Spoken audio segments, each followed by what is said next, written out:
लेकिन सुप्रिया श्रीदेव जी, बात तो सही है, आपने कहा आप सीए लागू नहीं करेंगे, वापस ले लेंगे, लेकिन केंद्र के कानून को असम की राज्य सरकार कैसे वापस लेगी? और वाकई ये भी एक हकीकत है कि खुद डॉक्टर मनमोहन सिंह ने सीएए की मांग लीडर ऑफ अपोजिशन रहते हुए करी थी और उनका ये भाषण ऑन रिकॉर्ड है राज्यसभा में।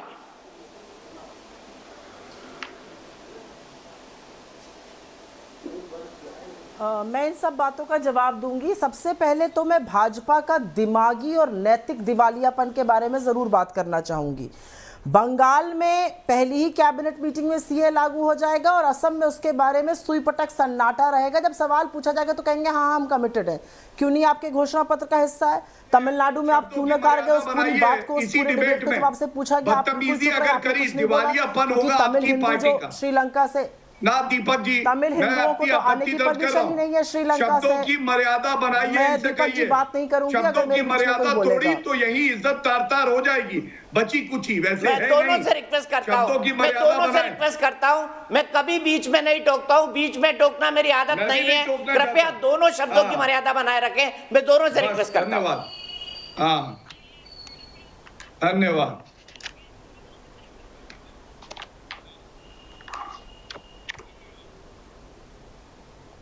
एक अत्यंत अभद्र आदमी से मैं बात नहीं करना चाहूंगी, लेकिन ये नैतिक दिवालियापन है। और नैतिक दिवालियापन इसलिए है क्योंकि बंगाल में पहली कैबिनेट मीटिंग में लागू हो जाएगा सीए और असम में सीए पे चुप्पी रखी जाएगी। तमिलनाडु में इनका मानसिक दिवालियापन है।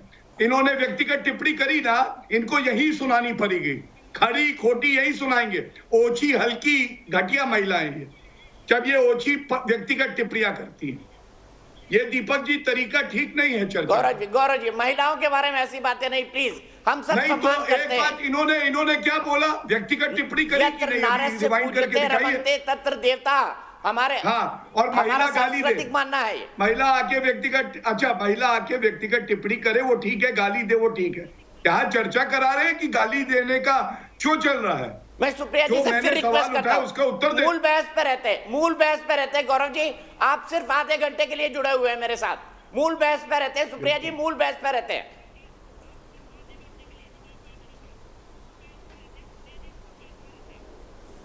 दीपक जी मैंने एक शब्द इनके बीच में बोला नहीं था, मैंने एक शब्द इनके इस टिप्पणी पर भी नहीं बोला।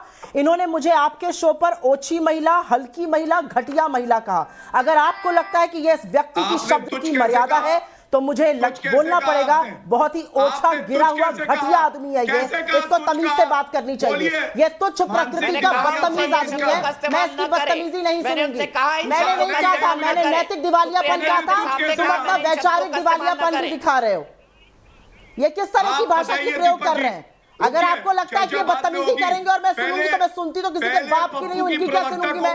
ये तमीज से बात करें, तमीज से डिबेट करें।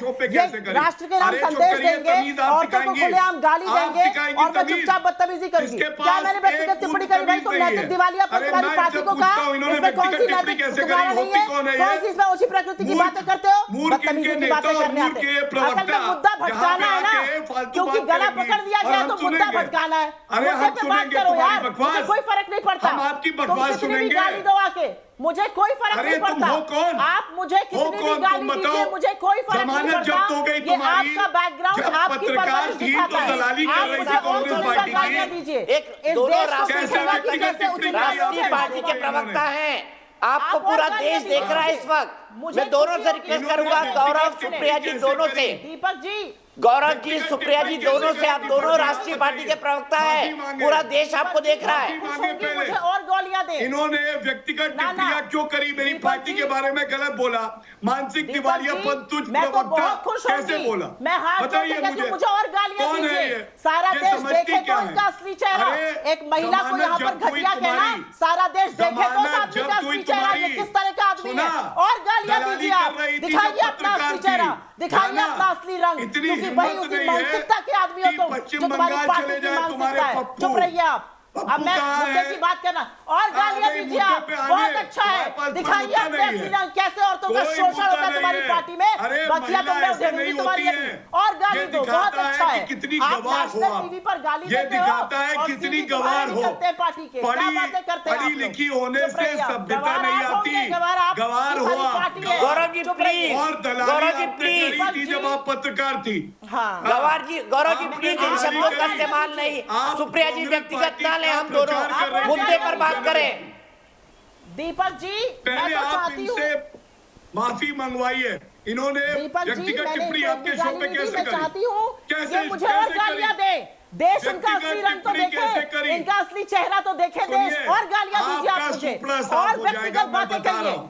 जितनी आपकी अभद्र इज्जत भाषा आती है इसलिए गौरव नहीं कर भाटिया सकती, सारी बोल डालो क्योंकि आप, आपकी सारी पार्टी बोलिए की और आज आप, आपकी नेताओं आपका की असली इज्जत चेहरा ही तो नहीं। दिखे लोगों को, मैं आपको ये बता तुम्हारा रहा हूं। असली मुखौटा अरे है, आप ये अगर औरत की शीशा इज्जत देख करते हैं ये लो, लोग, मैं और गाली गारंटी दीजिए दे आप, रहा हूं, और शीशा गाली टूट दीजिए जाएगा। मुझे आप, एक आपकी चर्चा असली में चेहरा तो महिला दिखे। पुरुष क्या करते, दीपक जी तैयारी मैं नहीं यहाँ पर करके सीए आती पे क्या? बहस करने आई हूँ, तैयारी मुझे नहीं कोई करके फर्क आती, नहीं पड़ता ये मुझे तर्कों कितनी की गाली कोई दे, आपके मैं पास सीए काट पे नहीं बोलना है। चाहती हूँ, जब अगर आप देखो मुझे महिला बोलने की पुरुष, इजाजत देते तो ये ठीक कहाँ है, नहीं लिखा तो है शो पे रहने दीपक का मुझे जी, कोई मतलब कि नहीं है, एक महिला- अगर मैं बोलना अच्छा चाहती हूँ, गौरव जी अब हो गया, अब हो गया, सुप्रिया जी अब हो गया, गौरव जी अब हो गया, सुप्रिया जी अब हो गया, मूल मुद्दे पर आ जाते हैं प्लीज।